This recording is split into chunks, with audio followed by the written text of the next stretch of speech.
Hello everyone, आप सब कैसे हैं। मैं उम्मीद करता हूं कि बहुत अच्छे होंगे और अपनी पढ़ाई को बहुत अच्छे से कर रहे होंगे। मैं Akash Kumar Budhana ICT virtual classroom में आपका बहुत बहुत स्वागत करता हूं मेरे प्यारे बच्चों।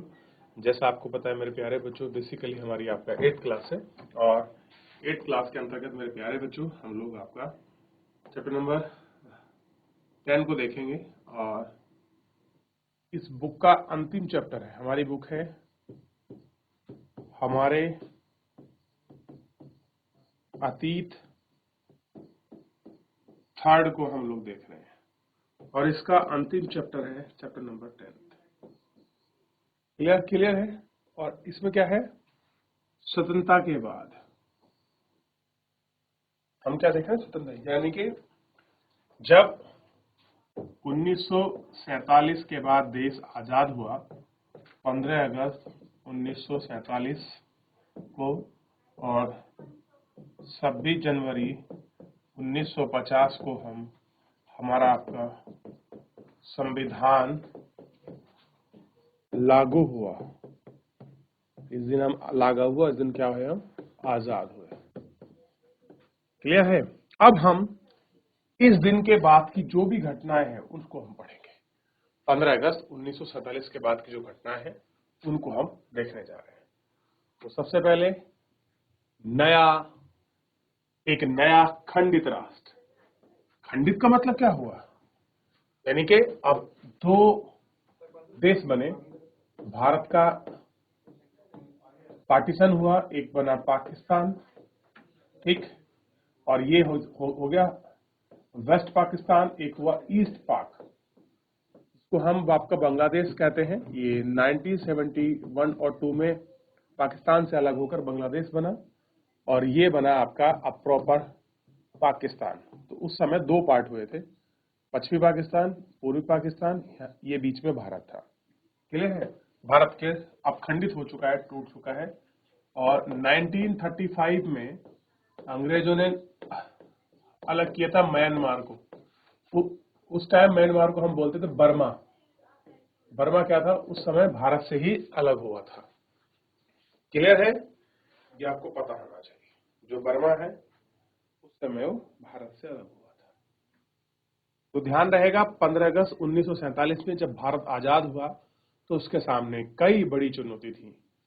बंटवारे की वजह से 80 लाख शरणार्थी पाकिस्तान से भारत आए। कहां से आए, पाकिस्तान से भारत आए। इन लोगों के लिए रहने का इंतजाम करना और रोजगार देने की जरूरत थी। इसके बाद रियासतों की समस्या थी। करीबन 500 रियासतों राजाओं ने नवाब के शासन में चल रही थी। इनको नए राष्ट्र में शामिल होने के लिए आपका तैयार करना एक आपका टेढ़ा काम था। शरणार्थी और रियायतों की समस्या, रियासतों की समस्या पर फौरन ध्यान देना लाजमी था। यानी कि दो समस्या थी।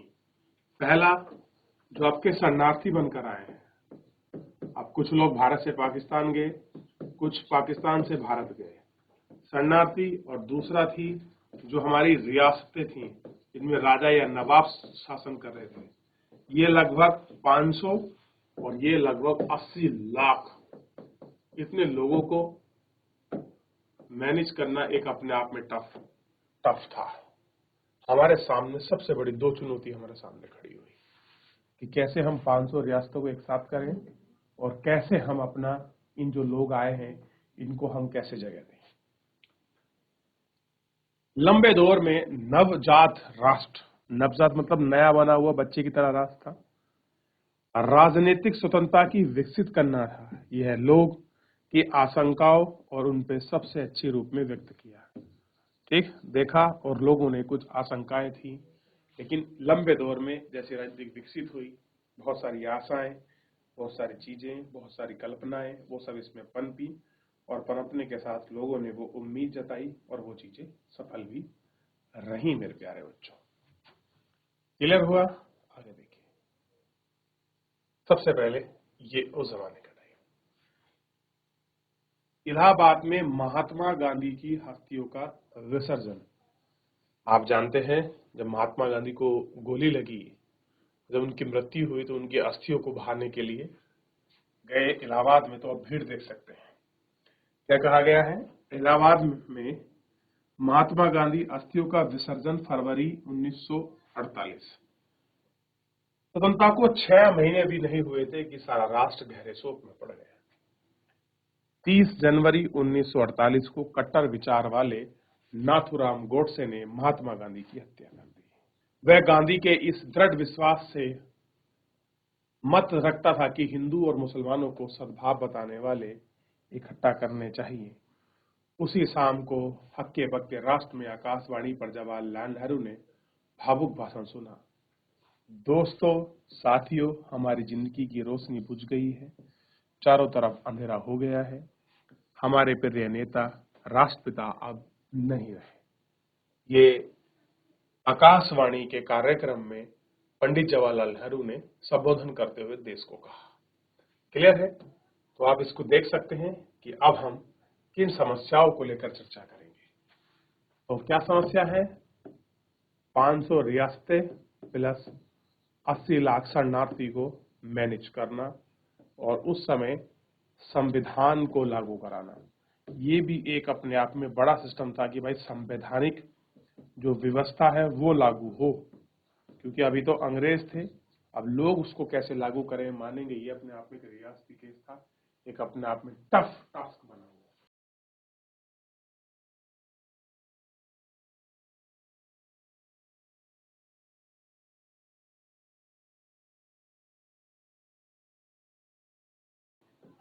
उन्नीस में भारत की आजादी काफी बड़ी थी।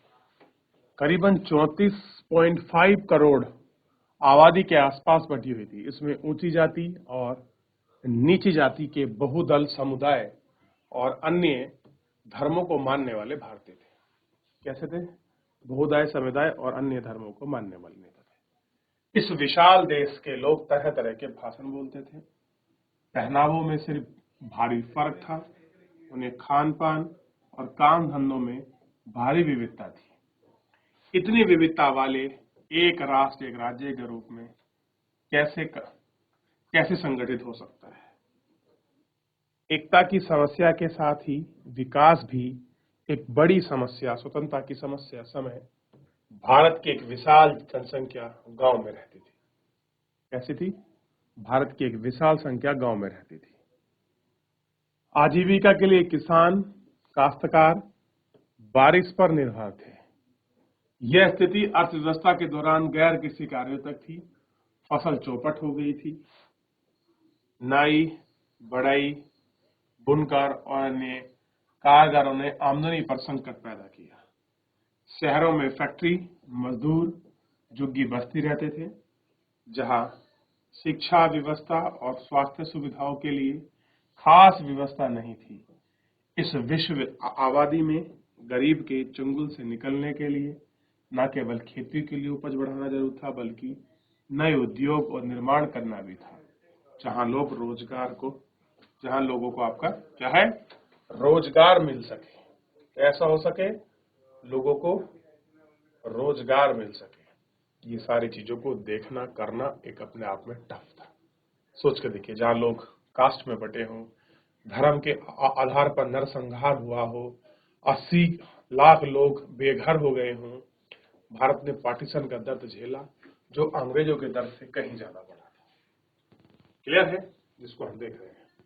और कौन कौन सी समस्या, कैसी कैसी चीजें हमारे समाज में हमारे सामने पड़ रही थी, ये इसमें देखने लायक है, जो उनको व्यक्त करती है।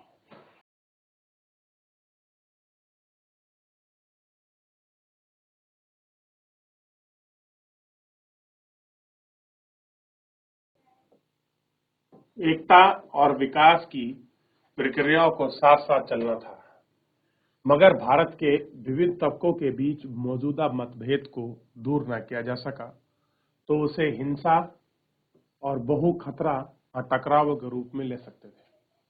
लिहाजा ऐसे टकराव से देश महंगे पड़ते गए। ऊंची जातियां और नीची जातियों के बीच, हिंदू और मुसलमानों के बीच फर्क और कहीं वजह से तनाव की आशंका बनी रही। दूसरी तरफ आर्थिक विकास के लाभ आबादी के बड़े हिस्से को नहीं मिलते। ज्यादातर मतभेद पैदा हो सकता था। ऐसी स्थिति में अमीर और गरीब, शहर और देहात, संपन्न पिछड़े इलाकों का फर्क पैदा हो सकता था। जो पिछड़े इलाके हैं उन सब का जो फर्क है वो आपका पैदा हो सकता था। ठीक, ये सारी चीजें हम लोग वाक़ा कर सकते थे।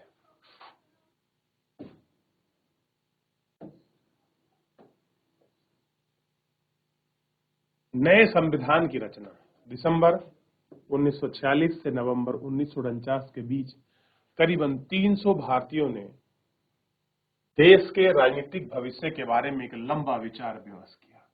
कितने लोग थे? 300। आप जानते हैं 2 वर्ष 11 माह 18 दिन का समय लगा संविधान को बनने के लिए। 2 वर्ष 11 माह 18 दिन। याद रखेंगे, यद्यपि इस संविधान सभा की बैठक नई दिल्ली में आयोजित की गई थी, परंतु इसके सदस्य पूरे देश में फैले हुए थे। बहुत सारी राजनीतिक पार्टी के प्रतिनिधि थे।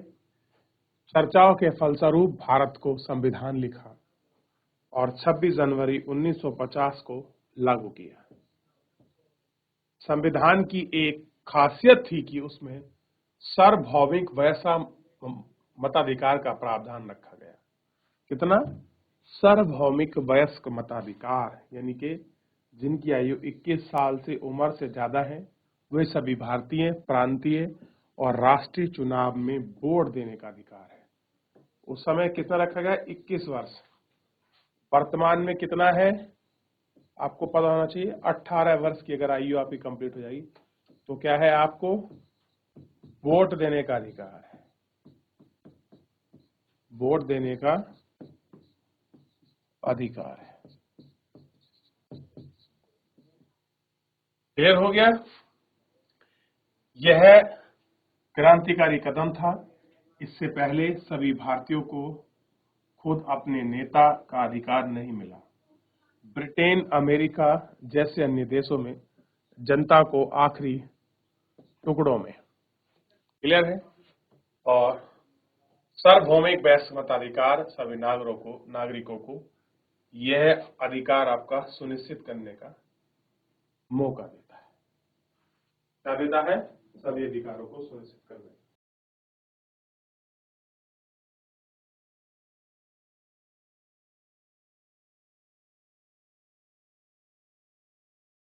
चलिए, देख रहे हैं आप संविधान सभा।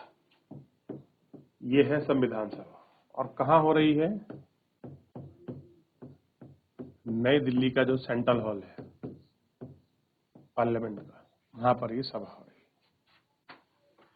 देख रहे हैं आप संविधान उद्देश्यों पर रोशनी डालने वाले प्रस्तावों को पढ़ते हुए जवाहरलाल नेहरू।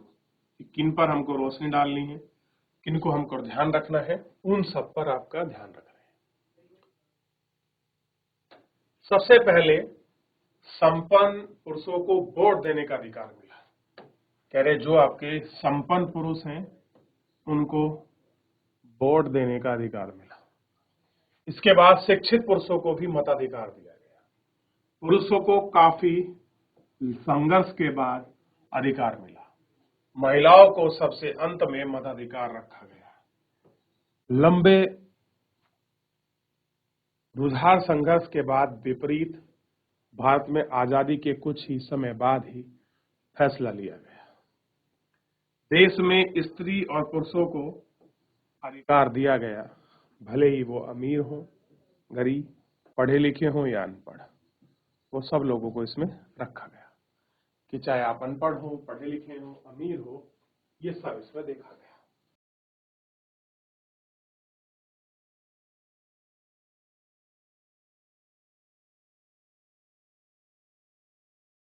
देख लिया। संविधान की दूसरी विशेषता यह थी कि उसमें तमाम जाति, धर्म, किसी भी तरह की पृष्ठभूमि के संबंध रखने वाले नागरिकों को कानून की नजर में समान माना गया। सबसे अच्छी बात है कि आप किसी भी धर्म के हो, किसी भी जाति के हो, कोई फर्क नहीं पड़ता, सब संविधान कानून की नजर में क्या है? समान है। ये बात सुनिश्चित की ली गई कि सब कैसे है, समान। राजनीतिक व्यवस्था हिंदू आदर्श पर आधारित हो गई। हिंदुओं को एक देश घोषित किया गया। अपनी बात का समर्थन में उन्हें पाकिस्तान का उदाहरण दिया गया। उनका गठन और खास समुदाय मुसलमान के हितों की रक्षा करने के लिए किया गया। परंतु भारतीय प्रधानमंत्री जवाहरलाल नेहरू ने स्पष्ट किया कि भारत हिंदू पाकिस्तान नहीं बल्कि बन सकता, बल्कि भारत हिंदू पाकिस्तान नहीं बन सकता और न ही बनना चाहता है। मुसलमानों के अलावा सिख भी और ईसाई भी बड़ी संख्या के अलावा पारसी, जैन, अन्य धर्म के लोग भी हैं। नए संविधान में सभी समुदाय के लोगों को वही अधिकार दिए गए जो हिंदुओं को दिए गए थे, चाहे सरकारी हो या निजी क्षेत्र, नौकरी के सवाल हो या कानून संबंधी कोई मामला, इन सभी में समुदाय के लोगों को वैसा ही अधिकार देने का प्रावधान था जैसे हिंदुओं को दिया गया था। समान अधिकार, समान प्रावधान, इन समान बातों पर बात रखी गई। कैसा है? समान अधिकार। ठीक।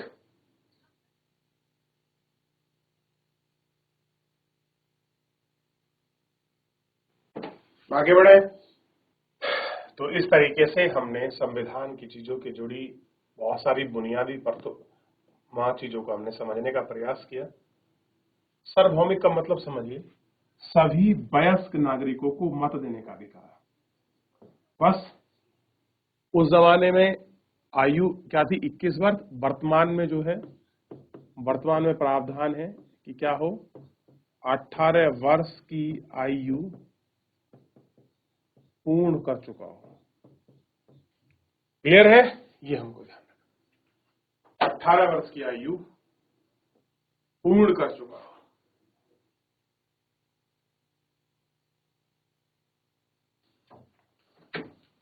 याद रहेगा? चलिए, तो यहां तक अभी कोई डाउट, कोई क्वेरी किसी बच्चे का? तो पता चाहिए 1947 में भारत से जाने वाले ब्रिटिश अफसर, उसी समय आप अपने घर वालों का नाम लिखते हैं और आप इस बात पर चर्चा कीजिए कि अंग्रेजों की अनुपस्थिति में भारत का नया नाम, भारत का क्या होगा, भारत के भविष्य के बारे में आपकी राय क्या होगी। अगर अंग्रेज चले गए तब क्या होगा? अब अंग्रेज चले गए, भारतीय शासन आ गया। जो हम बात कर रहे थे स्वराज की बात कर रहे थे, अब स्वराज ही तो है। स्वयं मतलब स्वयं का, राज मतलब होता है शासन, अपना शासन। हम लोग क्या कर रहे हैं? स्वराज। चलिए मेरे प्यारे बच्चों, तो फिलहाल आज के इस लेक्चर में इतना ही। मिलेंगे नेक्स्ट लेक्चर में। तब तक अपना ध्यान रखें, स्वस्थ रहिए और अपनी पढ़ाई को अच्छे से करते रहें। मुझसे जुड़ने के लिए बहुत बहुत धन्यवाद।